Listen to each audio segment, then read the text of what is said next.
Welcome to the show. When we were originally talking about doing this, we were sort of thinking about trying to evoke the spirit, the genius loci, the bar in the AA in the 70s, which presumably is still where the bar is now. Yes, although it's been done up since then. It was done up in the 90s. You've got to imagine all these people who are now, deans of Harvard and Yale, or fornicating behind the palm trees, wafting around, sequin jackets, disco music, glasses of wine.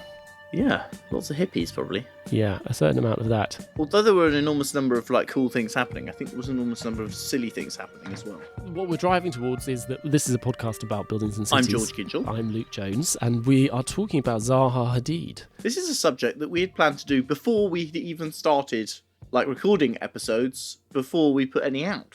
Multiple people that we wanted to talk to have died, including, although we wouldn't be talking to her, Zaha Hadid. It changes the way we talk about it, probably for the better. I think it does. I think when I was a young student, Zaha was extremely cool, and you would be shown the drawings, you'd be shown the paintings, you might see some of the buildings as they then existed, and it was very much, this is what architecture could be in all of its sort of bafflement and excitement.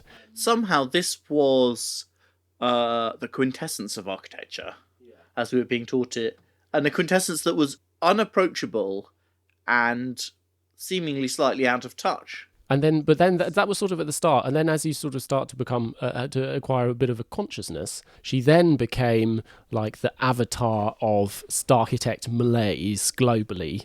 This sort of wicked witch who symbolises everything that was kind of repellent and exploitative and narcissistic and kind of generally kind of bad about that particular kind of late sort of noughties starchitect culture, the era of the iconic building and everything that it spawned. And then I think what her death, which was very abrupt, very sudden, very unexpected, absolutely at the height of her fame and success. Yeah. What that did, I mean, it did kind of force you to, it sort of suddenly forced you to take a little bit of critical distance from your own attitudes and to try and evaluate what she'd done and the significance of her achievement in a different way. A lot of the petty irritations of someone's life become irrelevant. A lot of the sort of things that are kind of day-to-day faults don't have any meaning when someone's died. I find that with grandparents, but... Oh, really? You can finally forgive them. Yeah, well, the things that were important, and there's a reassessment, but I think it's also like a genuine change, because there's an obvious change in the way you interact with someone. They no longer have any potential to do either good or ill. I think it's probably also true that even at the time, it was a bit unfair, and that she... kind of a particular focus for those sorts of justified feelings about the industry, because she was at that time definitely the most famous architect in the world. She was unbelievably successful and influential. And if you're going to be that influential and that present, you're going to draw a lot of criticism, because you just got a lot of surface area, And she wasn't someone who went out of her way to suffer fools. Be sort of, indulgent and gregarious. I mean, she had a huge public profile in the UK anyway. I mean, she was always on the telly or the radio, and everyone was always being nice to her. And she held court, but not, she wasn't going to break it down for you and explain what it was about, which kind of made it more inscrutable.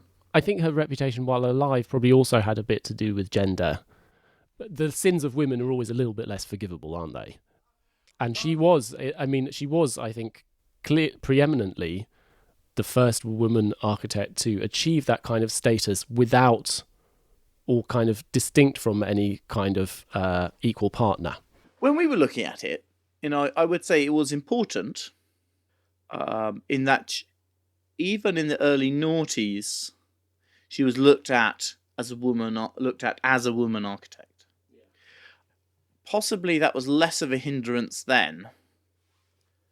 I mean, she wasn't the only woman practicing at that time, as a big famous, international figure.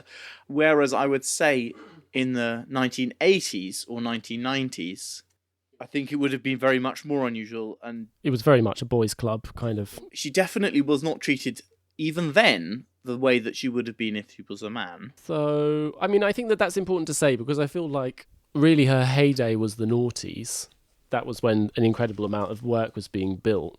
The practice was absolutely enormous. And so for that reason, she's the closest thing that we've talked about, I guess, apart from Herzog and de Meuron or whatever, but you know. She's more famous and influential than Herzog and de Meuron. So should we do a little bit of an introduction to her as a figure? Yeah, well, we're going to start with the beginning of her life and the early work in this episode. I don't know how many parts it'll be in the end. Not hundreds. She is an Iraqi. She was born in 1950 into a kind of aristocratic family. Her father was a businessman and leading politician who was educated in the UK, and they seem to have been prodigious. Not literally aristocratic, but sort of aristocratic in the way that Americans have aristocracy. Yes, not literally aristocratic, but a family which had been rich for generations. Rich and influential in politics, business and culture. And her father was very successful. And I guess they were a family that was at the forefront of the kind of modernizing Middle East. Secular, interested in international modern culture, interested in the development along sort of secular modern lines of the country, the democratization, almost not entirely westernization of the country, but that was the side that we're talking about. And I think she grew up in that fairly small, liberal, progressive... Yeah, sort of non-aligned progressivism. And I think there was a great emphasis on education, and she could do more or less what she wanted as well. Maybe slightly spoiled. Lots of talk about her, designing her own clothes as an infant, or designing her room in the house to be made up when she's 7 or 8 or something. And she talks about knowing she was wanting to be an architect at quite a young age, like in her early teens or something. And she wanted to move to Europe when she was very young and become, have an interesting and adventurous life. I think all the way through, you can sort of, from the way she talks about it, she's slightly headstrong and wants things to be exciting and different and wants to be eccentric. Yeah. She spends a little bit of time in Switzerland, does a maths degree at the American University in Baghdad. And then when she's 21, I think, moves to London and joins the AA, Architectural Association, Bedford Square, which this is in 1972, I think, or 1 or 70, something. Gosh, check that. Yeah, that makes sense. So her diploma graduation project was in 1977. Conventionally, education there takes 5 years. And it was a very exciting time there. The country was in a bit of a shambles at this point in the 70s. Kind of like run up to the oil crisis. Not very much that's particularly great being built in the mid-1970s in Britain. Some things. Yeah. But the AA, I think, was a very cool place. Yeah, so it's historically the most famous UK architectural school. It's the first sort of proper architectural school founded by a couple of students in, is it 1847? Sometime around then. And it was a club as well back then. It was like one of these West End clubs. Certainly, for most of its history, it's been preeminent. And it's private as well. It's not part... At no point has it been part of the state provision in the UK. It's always been something you pay for. Actually, around this time, almost around the time that she arrived, was this pivotal moment at which it became very close to becoming part of Imperial College, which is a large public university in West London, which in the end, the deal to do that fell apart and it didn't happen. It's also, at the time that she joined, she must have joined just shortly after the AA's very influential head of school, Alvin Boyarsky, who I think joined in 70, just around that time, who I think is kind of justly has the reputation as one of the most influential architectural educators of the late part of the 20th century. And he's kind of credited with having created the modern unit system, which is this, it was probably still a minority, but it's the system which is tended to be used in the most prestigious and influential architectural schools. It had a unit system. Well, maybe it's interesting to talk a little bit about the AA at that point. It's interesting. I've been reading this article by Irene Sunwoo, who's the main historian of Boyarsky and his system. And yeah, you're quite right. They had a kind of a unit system before. I should say what a unit system is in the context of architectural education. The sort of classic form of architectural education which got established in the 19th century in France is horizontal.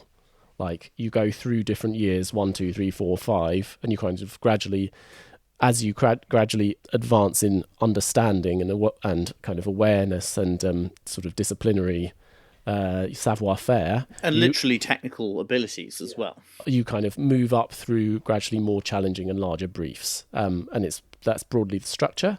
The unit system, by contrast, is a vertical structure in which, like, multiple years in the kind of the normal form, second and third year and fourth and fifth year, are taught as a group by a tutor who kind of set their own methodology, brief, site, focus, and to some extent also polemic that they're interested in investigating or pursuing.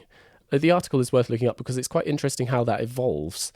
The unit system was going before Boyarsky became the head.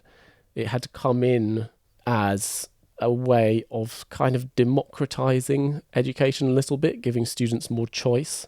In this rather chaotic way, though, there would be a sort of menu of different possible briefs and they could pursue their own course. And I think this is all slightly linked to this late 60s sort of countercultural feeling that we needed to be a bit less totalitarian in the way that we constructed the kind of codes and curriculum of the discipline. Which I think actually had started in the 30s, which is why the unit system was set up, or the 20s or whenever it was.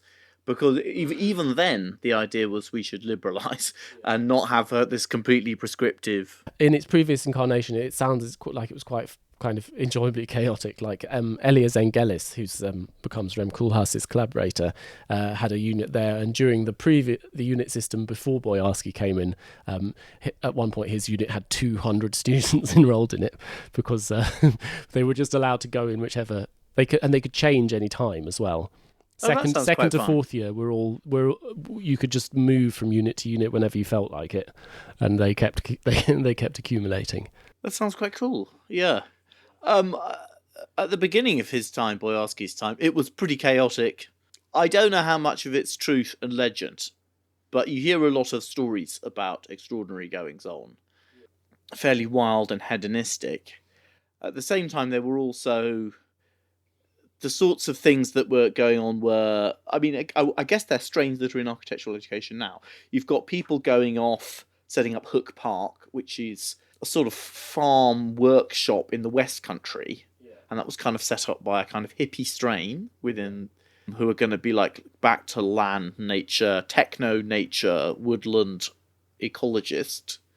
There are people who are very interested in sort of technology, high-tech, expressed technology, constructivist high-tech strain. There are people who are very interested in French philosophy. There's Rem Koolhaas doing whatever he's doing, I guess very interested in the Russians, but also a spirit of kind of erudition where you're very wrapped around in like the idea of all these clever references, and I guess that's like criticality, like talking about culture in a very self-consciously kind of highbrow and impenetrable way. The Rational Technology Unit responded by tutors Jerry Foley and George Kasabov, responded to the energy crisis through seminars and research on resource consumption, population growth, and the conservation of materials. Archigram member David Green and television director Mike Myers, not that one, proposed the imaginative communications skills needed to make a good film or a good television program are the same in principle as those needed to make a good building. Do you know who she was studying under before Rem Koolhaas and Zengelis? No, who was it? Leon Krier. Leon Krier. I love it. They had a unit organised by the renegade planner Brian Anson, which were pursuing a campaign to educate Scottish communities on the effects of North Sea offshore oil drilling, arguing that technology which exploits nature ultimately exploits man. Yeah. The lecture hall at this time had, or one of them anyway, had deck chairs. More back to what Zaha was contending with. If you think about what's in common between Leon Krier and Rem Koolhaas in the mid-1970s, it's that the modernist project is being called a failure. What can we do about it? And in a way, they both propose to go back to something and kind of incorporate it into the current, kind of reinfuse the mainstream. Leon Krier was going back to the archetype or the city or something, probably more flexibly than he would do later. And Rem Koolhaas is proposing maybe to go back to the ecstatic early modern of the Russian Revolution and the Expressionists. Well, it's a kind of fusing of the Russian Revolution with some kind of new science of like urban intensity at that point. The idea that you would kind of identify and in some way sort of sustain and promulgate whatever it is about cities that's really exciting. And this is a time when he is personally trying to work out what's going on and taking an attitude towards particularly Russian figures, which we talked about a little bit with him. Which will come in a bit more later on. I think there's an important thing to say about, so she lives through really the first 5 or 6 years of this educational model, which then gets copied to the Bartlett, to Columbia, to all of these other places, and becomes a kind of a standard. I think something which is important about the unit system is that it becomes this place for the people teaching it to set out a kind of polemic or manifesto. It becomes a way in which they can kind of pursue sort of a bit of research and also a bit of status within the university. It becomes an alternative place in which to kind of develop and sustain a profile in an age where there's not an awful lot of building going on. You know, if they'd been born 20 years earlier, they would actually have been building housing estates for thousands of people. Yeah. That kind of thing is not really possible, and so this is the sort of alternative model. They are all still entering competitions, and lots of them are winning them and doing things sooner or later. But the 1970s in the UK was not a great time in terms of sort of success, prestige of the nation. And naturally, because of the kind of forum, and because, you know, teaching a unit is not like entering a competition run by Hackney Council or whatever. It leads them towards a form of practice which is way more experimental, way more papery, way more exploratory. Yeah, you're competing to be the coolest with students. So people end up producing things that look great. Often it's also quite political because students quite like to have a political angle. Quite manifesto, because the units have to present manifestos, and it works best when you have an argument between different competing forces which are trying to outdo each other, and that's when it's successful, I think, or most successful. We could cut some of this out. I had 2 other things that I think maybe are worth just saying quickly, which are the first one, one of the things which the article does, which I think is kind of interesting, is that it highlights the way in which the unit system is, like lots of things, something which has a apparent genesis in 60s counterculture and that kind of revolt, but which ends up, there's that way in which the sort of individualism latent in one becomes a kind of model for the kind of developing like neoliberal experience, which everyone is going to go into a little bit later. So that the unit system as a kind of marketplace in which the designer is sort of selling themselves and their vision as a kind of a product is something which we're all kind of quite used to. But you can see that it's one of those things which lots of people have identified in lots of different fields, in which the potentially like utopianism of the 60s gets sets sows the And seeds I think it for that. occurred actually just in the lifetime. I think in the early 70s, it was pretty anarchic and maybe not always completely productive. Each of the experiments, I think, probably produced something interesting, but there was a lot of stuff that was kind of nonsense. Yeah, it's interesting. I mean, I think we could also talk more about this on the bonus potentially. But what the other thing which I thought was interesting is that they have a quote from Boyarsky in 1983, where he's getting towards the end of his tenure there, where he's already at that point saying that he thinks that the model is all slightly over, that all of the great breakthroughs have been made by the previous generation, and now we have a lot of people essentially murdering the classics over and over and over again. And the thing which is funny about that is that actually the model has basically just stayed the same for nearly 40 years after that. And I think it was probably true. I think it probably that the heroic age had happened by then. It was probably in the 70s. But they got kind of better at doing the drawings through the 80s. And what's been changing since then is like different modes of representation. Maybe every few years you have a different drawing style. That's not the only thing, obviously. Back to Zaha Hadid, as I said, I don't know who she started off with, but it was Leon Krier, and then for her last 2 years, Zengelis and Rem Koolhaas. Well, we should talk about probably are her 4th and 5th year projects. So the really famous one is her 4th year project.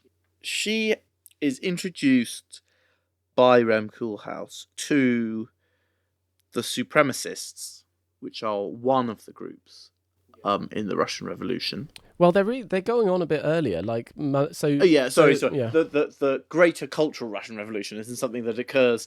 The Russian Revolution starting in 1905 or something, or the revolution in Russian art. And this is a project called Malevich's Tectonic. And I wanted to. I think you could describe the project in a second. Yeah. And I wanted to say why it's supremacist, because later she will be, or like the movement will be called like deconstruction, in a reference to another movement in Russian revolutionary art, Constructivism, which is a movement which is about this kind of heroic technology, or this heroizing technology, lots of girders and power lines flying through space. And supremacism is sort of different. Like the most famous supremacist artwork is the black square, or the various black squares, which are literally black squares painted. And you can also have red crosses, or red crosses and circles, or white on white crosses, or that sort of thing. And then later, Malevich worked with all these their graded exhibitions, these sort of blocks, white blocks stuck together in different configurations, lots of little ones, so that you've got a thing which looks a bit like a kind of blocky crystal. And those are called Tectonics. They're called Tectonics, and they're sort of building ideas. They look like, if you imagine lots of cuboids of different sizes in a kind of weightless Cartesian space, which have kind of come together and intersected with one another. They have that sense of having kind of flown together, or maybe they're flying apart. Or... And they make slight nods towards architecture. Some of them seem towers. Abstractions of essentially primitive geometries. Normally like oblongs. White oblongs stuck together. And where... I think they're made of plaster, are they? Some of them are wood. White painted wood. I think plaster was the sort of... Some of them were white painted wooden blocks that were stuck together. And that's kind of the process of making it. But where constructivism makes a hero out of technology and the expression of technology, supremacism is kind of mystical. There's a lot of crosses. It's sort of trying to go to a like transcendental plane or something. Yes, it's primitive geometry as a kind of transcendental force, or a kind of transcendental idea. Yeah, it's kind of ritualistic. The paintings, as they get more complicated, often have like the beginnings of nods towards the idea of being a thing, like a recognizable sort of pattern of shapes, but without anything, like you have a few sort of shapes and another shape, but there's no weight or choice between which way you're looking or perspective or anything like that. And I think that is kind of the starting point for this project. Yes. So, well, just to describe the project very simply, it is I could say the brief. Yeah. It is. It's located on the Hungerford Bridge, which is one of the various bridges going over the River Thames. It's a rail bridge going into Charing Cross Station, a little bit to the southwest of the Royal Festival Hall and the South Bank and all of that. The brief is for a hotel, and what you see is essentially one of these kind of tectonic. I have a slight problem with it being called a tectonic because I think it's called tectonic ironically, because tectonic means to do with building. Well, it's to do with the tectonic, the tectonic nature of architecture is the fact that it's made up of materials which are stuck together, and this is something which is expressed as well. But then Malevich's ones are also called tectonic, which. Well, in his case, I think it's definitely a provocation.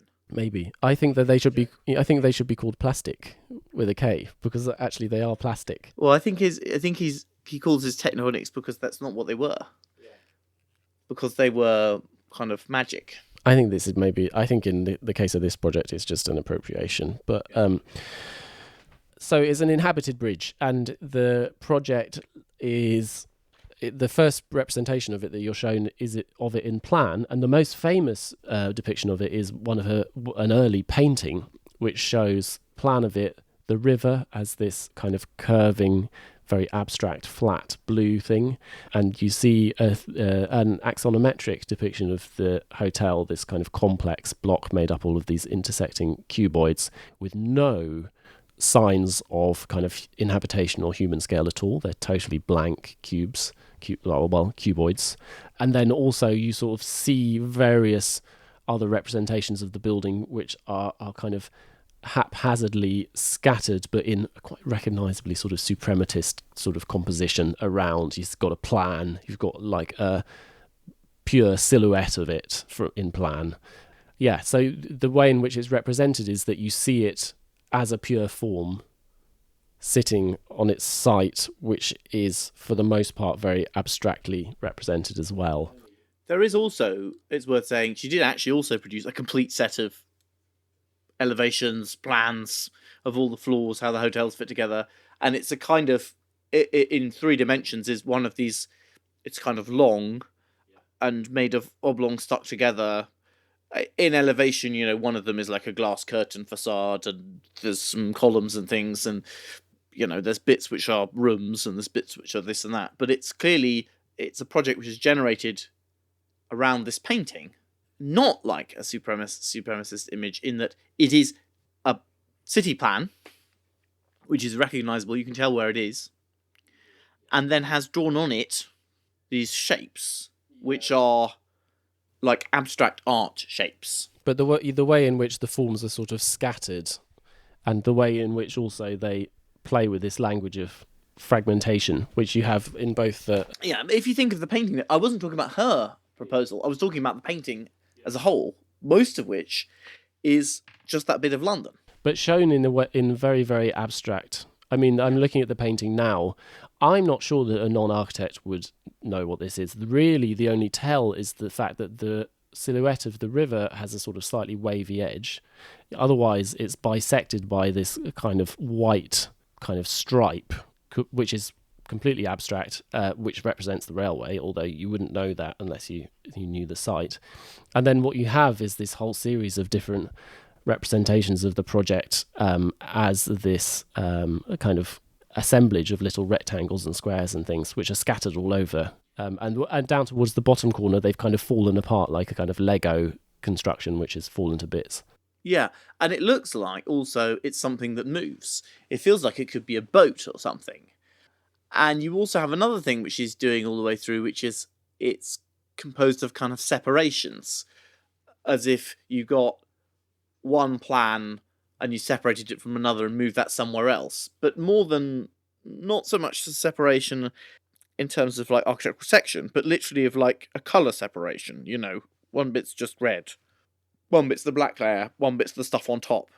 So yeah, there is this set of plans. This project, along with a few others, was published in Stephen Hall's pamphlet architecture series. I think probably about 5 years later. Tellingly, rather, without most of the kind of worked up design. You do have all the plans, but the way in which they're represented, which I think is broadly true of other people of that, other deconstructivist architects of that era, one of the things which is really scrupulously excised from the plans is any of what a sort of Beaux-Arts architect would have called mosaic, like any of the things, any of the furniture, anything which gives it any kind of scale. All you have is the barest representation of walls. But there are drawings with those in it. I mean, I had a thought about why this was a super successful student project. And I had several thoughts about why this is such a good student project. One of which is she produces a prodigious amount of drawn materials of it. So there's a really cool painting, and then to back up the really cool painting, there's stacks of technical drawings. So classically you produce a beautiful thing and then the person goes, yes, but what about? And then you back it up. It also is something which is a slightly different take on the thing that her tutor is super interested in already. So it's like, I'm taking something that you, tutor, are very interested in, and taking something that's a bit like what you would do and moving it across slightly sideways in a both flattering and interesting way. I also feel that she doesn't come across as someone who does an enormous amount of socializing with peers. Yeah, I'm not sure about that. I think that there was a bit of a, because she also had a nice little house. I think there was a certain amount of hanging out that went on. I think what's true though is that the drawings have to do the talking for her in terms of establishing the reputation. Unlike Koolhaas, who I guess was the standout student of 5 years earlier, I think a lot of that would be what he was talking about. Whereas I think with her, it's the things which are on the wall which are doing it. At no point is she really interested in... She's not really interested in French philosophy or philosophy of really any kind. I think she thinks that architecture should be cool or interesting and new and better than what it is. Mm-hmm. And that people have done it wrong and that she's finding a solution, a new way of doing it that's interesting. But I think that's probably... She's not like Rem Koolhaas, someone who's very, really enjoys discussion and words and being clever, creating this really diverse range of references and bringing them together. Yeah, he's very much about sort of narrating what he's doing as he's doing it. Yeah, and the narration is at times, the greatest moment with him is the kind of narration of the project. And in the early Zaha Hadid, the greatest narration is a painting. Yeah, absolutely. So I think just to say also, if you're interested in getting a flavour of that kind of era, there is a really good Hurst Lecture from 1975, so just a year before this, where he talks about Leonidov, and I think he took, just on Ivan Leonidov, who's another of the architects of that period, but you get a real feel for what he was into, and I guess a little bit of a sense of what the vibe and if you look at the images used in that, you'll have to look at them on something better than the video of the lecture, I'm afraid, because it's not great. You will see that the colour palette, the style of representation, Zaha's painting in this time leans quite heavily on it, and more heavily than it would later. Sure, I mean, as do Koolhaas's architectural drawings of that time. So that there's a subsequent project, there's a fifth year project, which you see reproduced a little bit less, which is that's this one for the Museum of the 19th Century, is it? To me, it's sort of a similar kind of thing. It looks like a train. It's like all these train carriages. Yes, it's a train. It's another inhabitable bridge. This one on... Is that Waterloo Bridge? No, it's the one... It's going to the South Bank Centre. It's one of the bridges going over the Thames. Anyway, the sort of joke is that there's this series of long cuboidal buildings joined together, and they've kind of crashed into the station and are now falling into the river, and that's sort of what they look like. It's the Hungerford Bridge again. Kind of the same project, bit worse, leaning heavily on a joke. And then the framing of it is that it's a kind of contextual response, which is almost a little bit of a way of stabbing certain former tutors in the back. The joke of it being a kind of thing that goes between Victorian London. It's a museum of the 19th century going between 19th century London and the Royal Festival Hall. Yeah, it's often like that. That is a bit of a dynamic when you're an architectural student. Often the thing which you do in second year or fourth year is better than the thing which you do in third year or fifth year, because the pressure is off, and also you can just you're a bit less worried. There's a bit less kind of performance anxiety. Yeah, and also you're meant to do well. You're perhaps playing a bit safe. And also, I that must have been such a hit with her tutors. I would imagine they'd be like, oh, yeah, this is really cool. Do more of that. The problem with the unit system is it does encourage tutors to basically try and create thousands of sycophantic mini-me's. Yeah, there's a lot of intellectual grooming. Whacking out the same sort of things. And this is such a successful evolution of what Rem Koolhaas was doing. I would imagine he was proud, flattered, and... So they do then have this collaboration where they do the Dutch Parliament extension competition together, which happened in 78, 79, so that's the year after. We don't need to say we've talked about that, I think, on some other episode. Or if we haven't, then we should do on a different one from this. Yeah, the most famous drawing of it, or one of the most famous drawings of it, is by her. And it goes in all her kind of collections as a work of hers. Often not mentioning Rem at all. In spite of the fact that everyone would know. But this is also in Rem's books, was done in his office, led by him. It's a funny one. It's like a super exploded cavalier projection, which is a form of axonometric that I'm quite a fan of. It's quite enjoyable. Enjoyable, but also does not give you a great idea of what on earth anything's going to be like. It's not spatial. No. It lets you show everything in one go.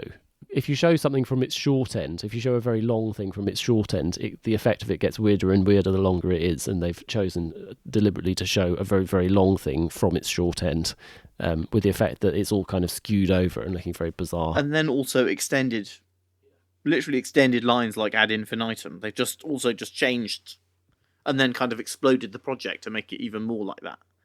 They're really cool drawings.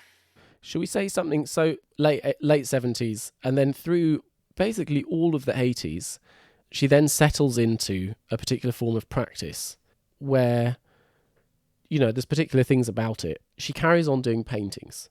Basically, all of the projects of this era, and then really even on into as a sort of reflex on into the 90s, has a painting which is the kind of highest summation of what the project is and what it's about. Was she ever teaching at the AA?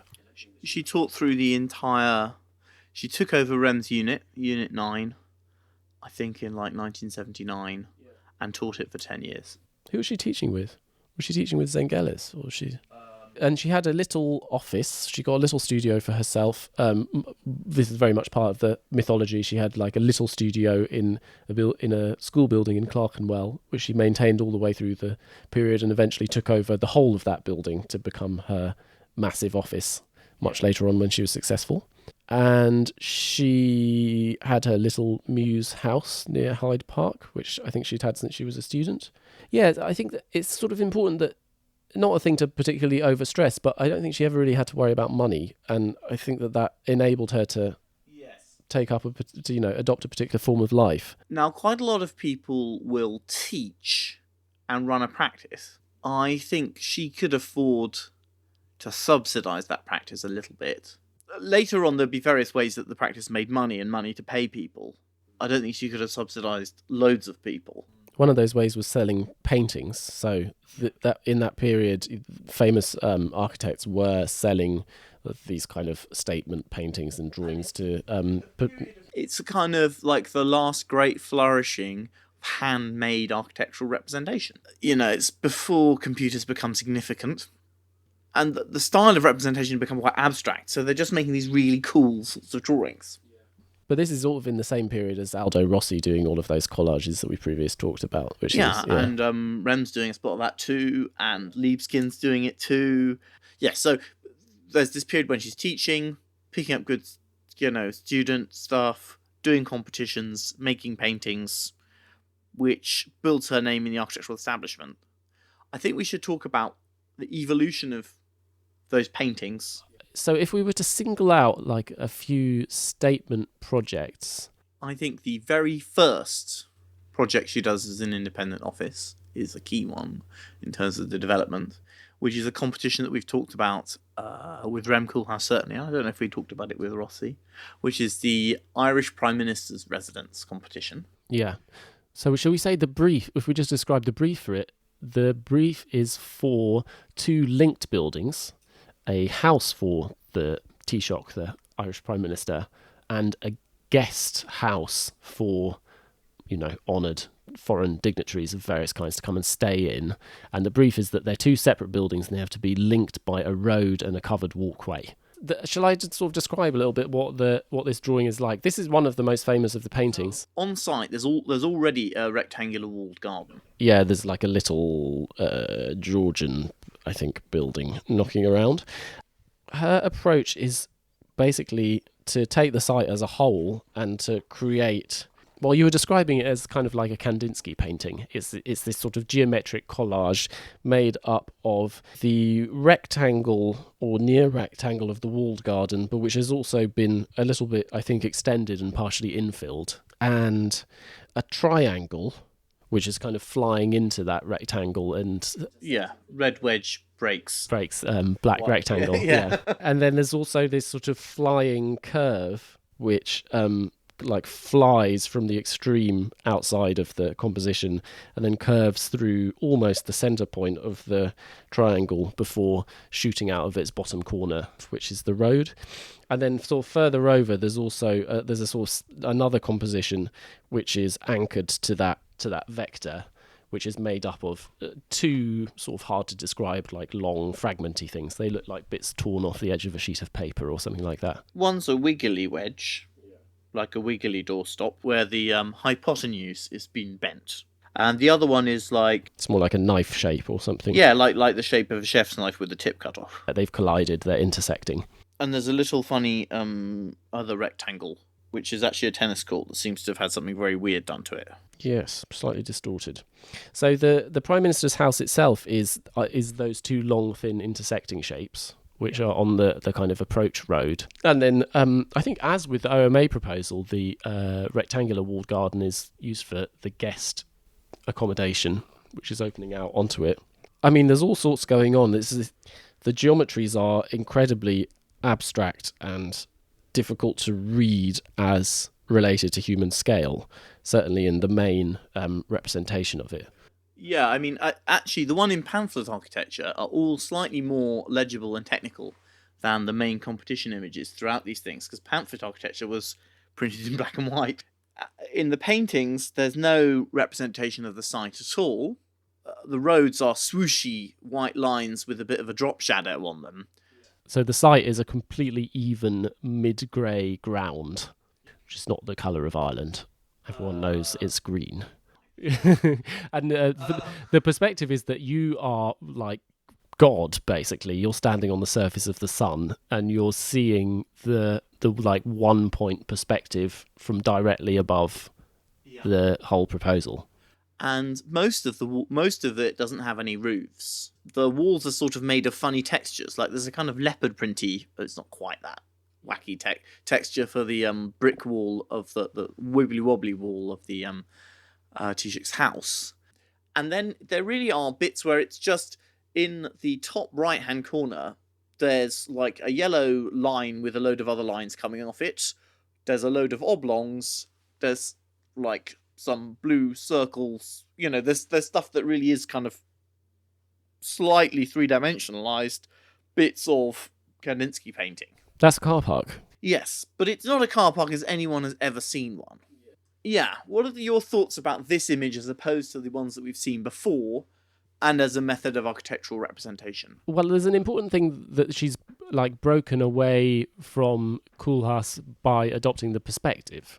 So one of the things about all the Koolhaas images of this era is that they're all orthographic. They tend to be axonometrics of different kinds. So in adopting the perspective, she's also recognising this fact that when you have a perspectival view, these kind of movements which are like about sort of approaching and going away, sort of swooshes and orbits and things become more dramatic because you're seeing them from a particular point in space rather than just like plotted out in an abstract. They still had curves and things in those Koolhaas Dutch Parliament competitions and things, but they're not dramatic. You're starting to get a sense of these as these like vectors which are kind of in this sort of Tron bike-like way, cutting through space, zooming towards you and then zooming away again, which is an effect which she becomes extremely interested in, but which I think, and which is a point of distinction between her and Koolhaas. I think that there's something also about to go back to the Russians. One of the reasons it's good to watch this lecture is that he talks about those Leonidov drawings of that period, which were all axonometrics, but it was in a period where, because of shortages of materials, he would just draw everything on a blackboard in 24 hours, and then just it would be photographed sometimes and then washed off again. Well, like most of the time, it wouldn't be recorded at all, but sometimes it would be recorded if it was important. And so he's super interested in this incredible like economy of means of representation, which I think she's also driven a long way in her student projects, and then that's part of what's going on in these kind of drawings is how much can you take out of the drawing. In this case, what she's taken out is everything that represents the different ground conditions. In some of the drawings you do see there's a sort of representation. There's like trees here, there's grass here, there's other roads here, there's a sort of paved area, there's a tennis court, there's a helipad. All of this takes all of that out. All she has represented at all are the things which are directly part of probably the things which are listed in the brief, actually. Everything else is kind of, she's just sort of taken it all out and replaced it with this totally neutral ground condition, which there's one change in it, which is that a part of the site on one side of the curve is black and on the other side is this mid-grey. Yeah, which I don't think particularly represents anything. Also, the inside of the courtyard is black with some lines on it, which I'm not sure what they represent. I would say, in terms of the geometries as well, she's used a lot more free curves. Curves that you would draw with a set of French curves rather than curves that you cannot draw with a compass of any kind, even a fancy pants compass. It's not that you don't get any in Rem, you just don't get very many. There is quite a bit of programmy type things represented in the plans of this, but they are used graphically kind of more to build up a sort of density of a thing where you've got big mass and within that smaller masses which are kind of jagged. She talked a lot about this time of a thing called tick, like the thing of building up out of smaller and smaller elements stuck together. And I think there's an approach where you take a mass and then you draw a secondary shape into it. So, for example, there's the walled garden. That's a rectangle. And then she's offset one wall of it and the other one is curved. And then within that, there are sort of rooms. Yes. They're sort of what might They don't make sense. They might be rooms with ensuite bathrooms, just possibly, but abstracted beyond the point where it's possible to make that determination. And definitely not in a way that you would actually build them. There's a kind of an operation which is going on, which is at one hand, to kind of take the plan of the building, and then on the one hand to like whiten out, as it were, anything which would be any inhabitation, any kind of fittings, any detail. And then on the other hand, to fill in everything else in like pure black poche. There's kind of like a white flood and a kind of black tide meeting in this place of sort of super abstract graphicism. If you know a bit about architecture, you can kind of tell this is a building, but it doesn't really make it very easy. Yeah, but you can also tell it's a game. There are things which are like architectural symbols, but they're like someone has sprinkled them, has got a load of these card ones and sprinkled them over it in a kind of artful way. She's using again the tools of separation in the various images. So there are images which are the first full plan, but where she has used that separation as an ability to take away ground or take away things that provide contextual information, making the elements that you do see seem more strange or inscrutable. For example, the triangle that pierces goes over a swimming pool. And she's shown like the diving board of the swimming pool, but not the swimming pool. in the first floor plan. But there are things which are later, in other drawings represented. Or there's this great drawing which also shows a lot of things she does later, which is a set of plans and elevations. So you often have there's a type of drawing where you've got the plan in the middle, and then you kind of fold out the elevations as if you were kind of making the net of a box. So you can see the elevation along the side of the plan with a gap. But she's done it in such a way that it's almost like these elements are just more bits of this supremacist painting kind of scattered about. They're even kind of represented like in one, there's a little bit of perspective in one of the things which kind of like breaks it. Sometimes the elevations are not at 90 degrees to the plan. It's something that's clearly being driven by a joy in making a certain sort of image to a very high technical standard of drawing. These are not loose sketches.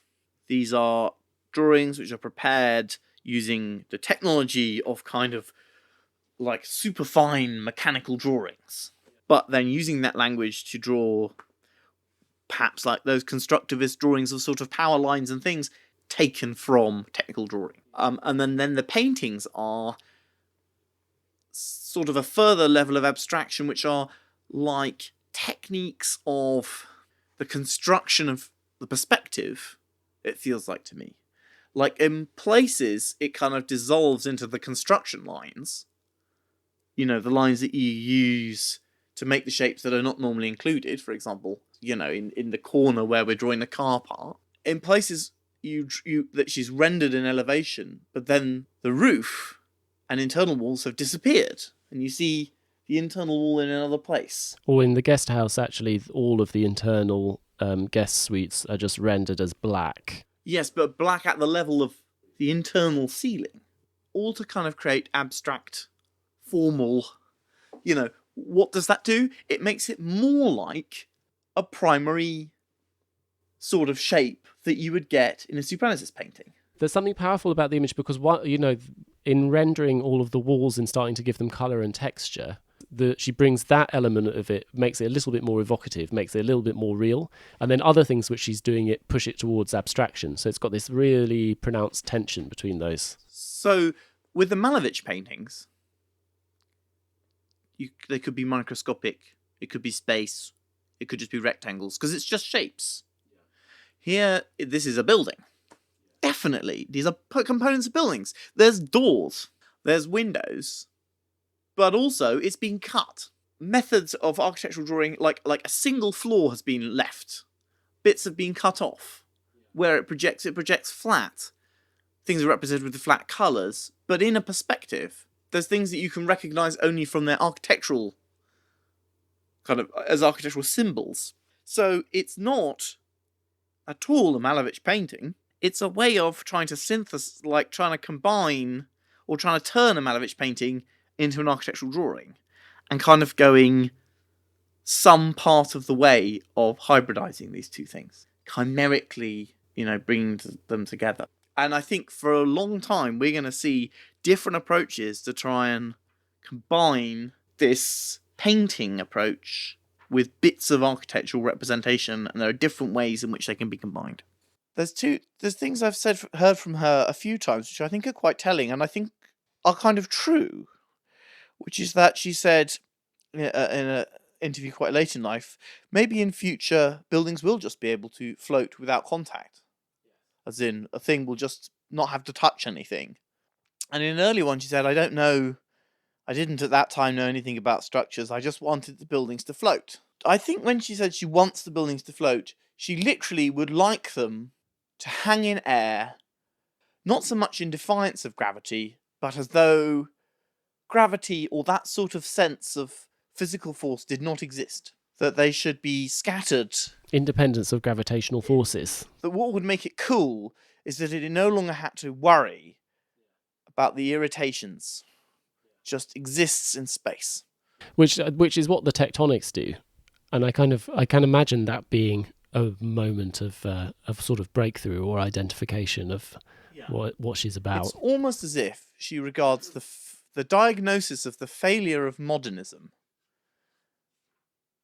is that it obeys physical laws.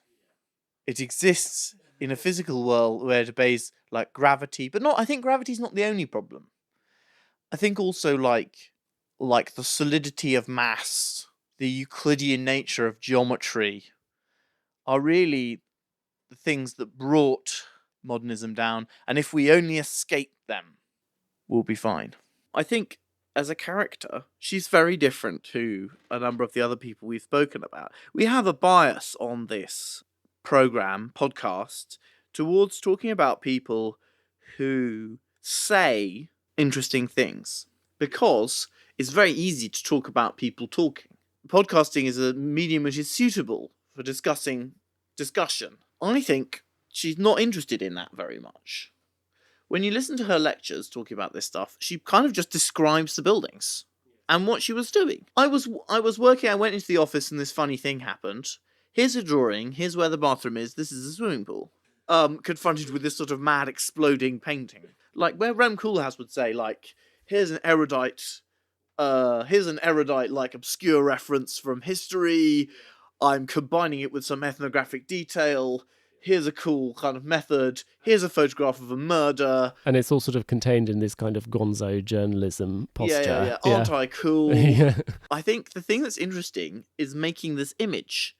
Or is like making the thing cool, and the cool thing is something which is this kind of new thing, new aesthetic, new image, not from the past, it's not from nature.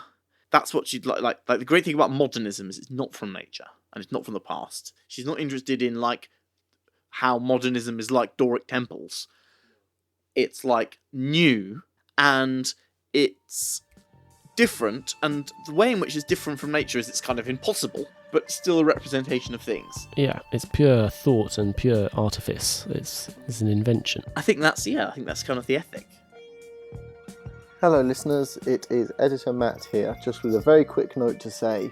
This episode was too long, so I've split it in half for part 1 of Zaha Hadid.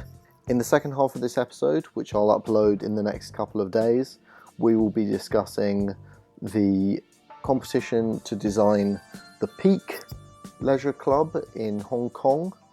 The episode will also feature an interview with Andrew King, who is the principal architect at LeMay Architects and teaches at McGill, and he was working for Zaha in the office at the end of the 1980s. So all that to look forward to coming out very soon.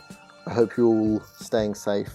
Don't forget, if you want to see the images that go with this episode, go to our Instagram at about_buildings and go to the pinned story that says Zaha Hadid on it, and you'll see all of the images in order. And as always, we'll be uploading lots of bonus content to our Patreon for just $3 a month. For those that already support us on Patreon, thank you so much. We really appreciate it. Stay safe and lots of love. Goodbye.